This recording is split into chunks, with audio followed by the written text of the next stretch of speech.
Boa noite, companheiros do Grupo Espírita Luz e Verdade. Estou agradecida pela oportunidade de estar aqui com vocês, agora nesse novo formato online, gravando esse vídeo que, graças a Deus, nos permite continuar estudando e divulgando a boa nova de Jesus e da doutrina espírita santa e bendita.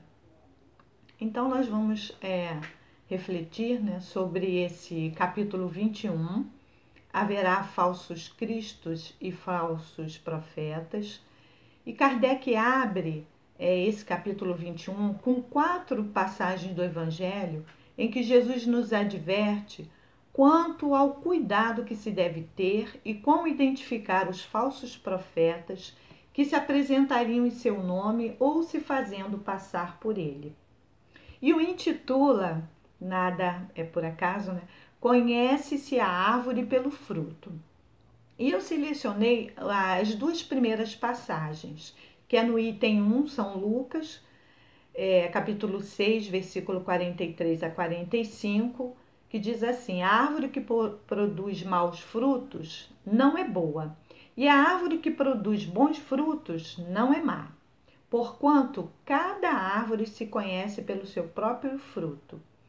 E no item 2, já é de São Mateus, no capítulo 7, versículo 15 a 20, guardai-vos dos falsos profetas,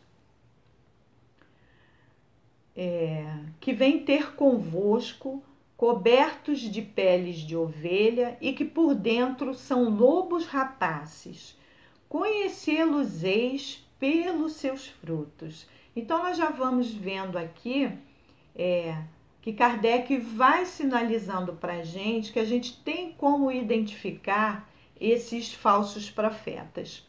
E eu fui pesquisar também, quando ele fala aqui que por dentro são lobos rapaces, o significado de rapace.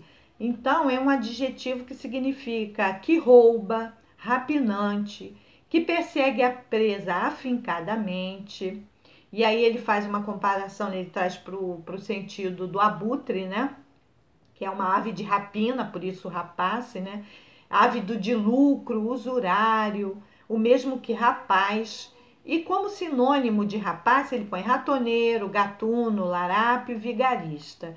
Então, a gente já vai vendo todo um sentido negativo para o falso profeta e que vai nos deixando assim alerta para poder identificar.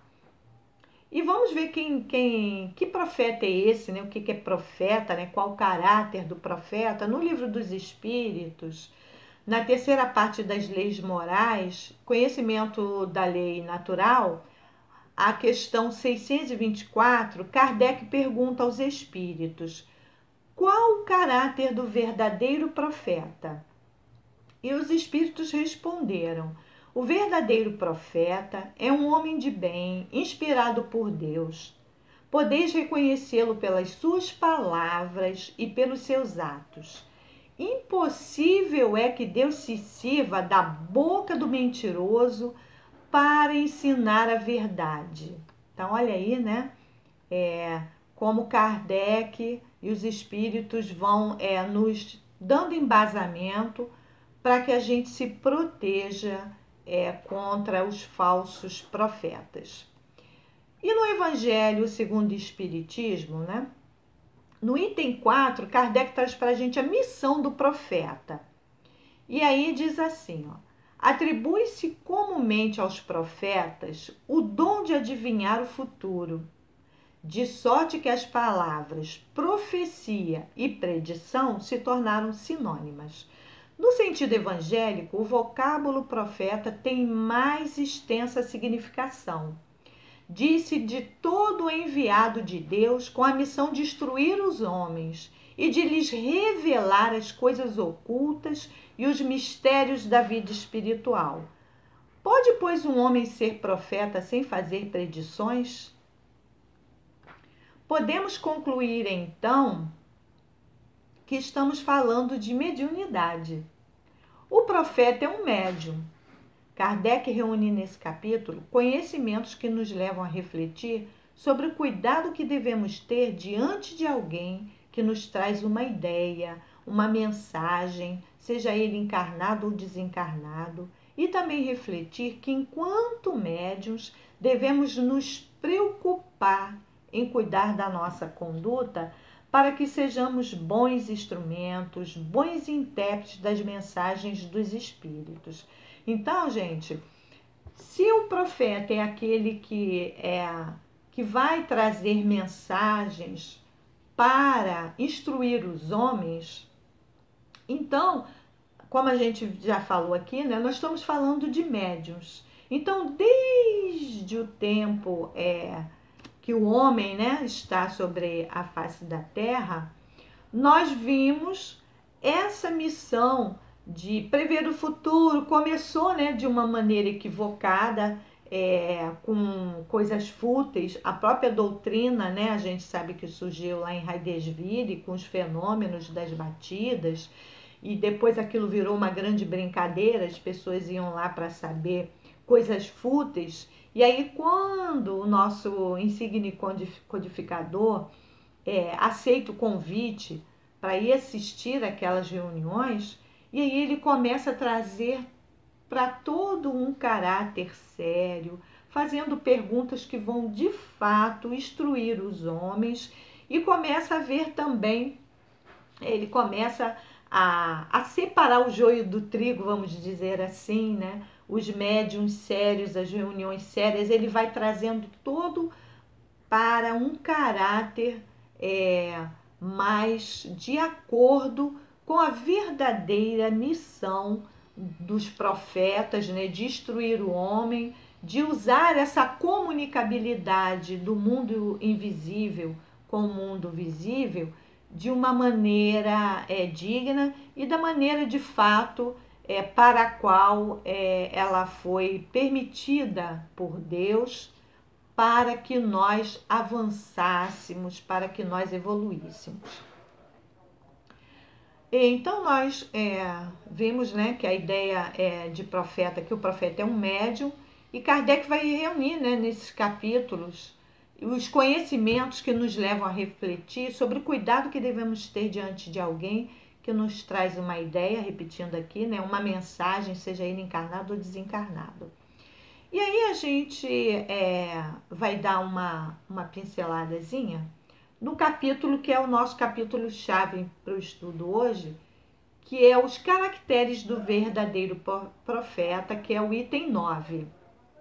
E eu tirei aqui algumas ideias para a gente poder ir avançando. E aí, no item 9, Kardec uma mensagem de Erasto, que ele coloca lá, que diz assim, né? Erasto já começa logo, ó, desconfiai dos falsos profetas. É útil em todos os tempos essa recomendação, mas, sobretudo, nos momentos de transição em que, como no atual, se elabora uma transformação da humanidade, porque então uma multidão de ambiciosos e intrigantes se arvoram em reformadores e messias. É contra esses impostores que se deve estar em guarda, correndo a todo homem honesto o dever de os desmascarar. Perguntarei sem dúvida como reconhecê-los. Desconfiai, pois, dos falsos profetas, máxime numa época de renovação, qual a presente, porque muitos impostores se dirão enviados de Deus. Eles procuram satisfazer na terra a sua vaidade, mas uma terrível justiça os espera. Podeis estar certos, desculpem. Então, é uma mensagem de Erasto de Paris de 1862. Gente, cabe como uma luva para os dias atuais, né? Nós estamos nesse período de transição, né? De novo, numa fase grave da humanidade.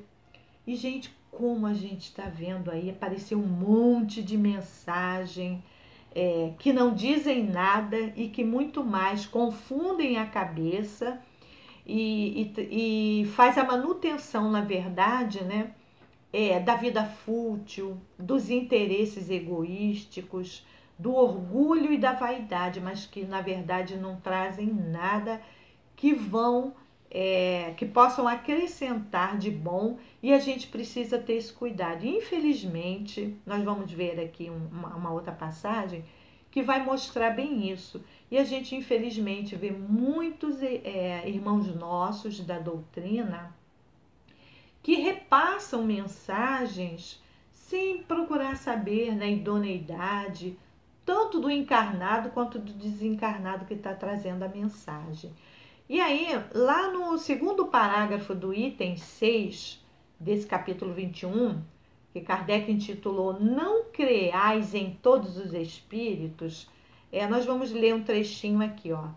O Espiritismo revela outra categoria bem mais perigosa de falsos cristos e de falsos profetas, que se encontram não entre os homens, mas entre os desencarnados, a dos espíritos enganadores, hipócritas, orgulhosos e pseudo-sábios que passaram da terra para a erraticidade. Então, gente, aqui Kardec já vai alertando a gente que já naquela época tinha fake news. Se ruim, mas é verdade. As mensagens falsas, gente, que tanto a gente vê rodar pela internet. E aí, como o nosso tempo é curto, para finalizar, né? Ele diz assim, ó.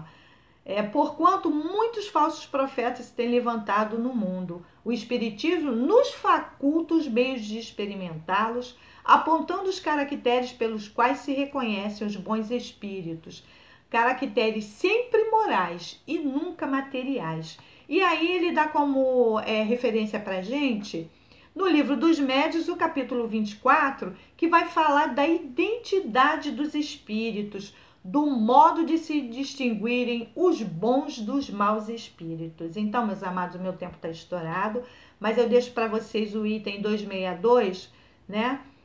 Que vai falar, né, que a identidade dos espíritos é uma questão acessória, você saber quem é o espírito, né? Porque muita gente quer saber o nome do espírito, mas a gente tem que se preocupar com o nome do espírito. A gente tem que se preocupar com a identidade desse espírito, com a fala do espírito, com o que é a essência daquilo que ele vai trazer.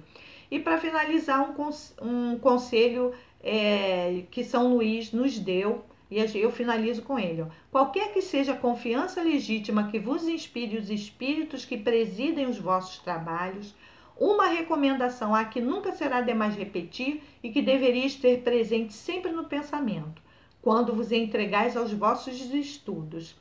É a de pesar e meditar, é a de submeter ao controle da razão mais severa todas as comunicações que receberdes, é a de não deixar de pedir as explicações necessárias a formardes opinião segura, desde que um ponto vos pareça suspeito, duvidoso ou obscuro. Então, meus amados, e eu termino por aqui, que a paz e o amor de Jesus reinem em nossos corações, e obrigado, peço desculpa que eu passei dos 10 minutos, que é a nossa proposta, mas é um tema tão instigante, tão importante, que a gente não podia deixar de falar muitas questões. Um abraço a todos e que em breve a gente possa estar presencialmente juntos. Muita paz.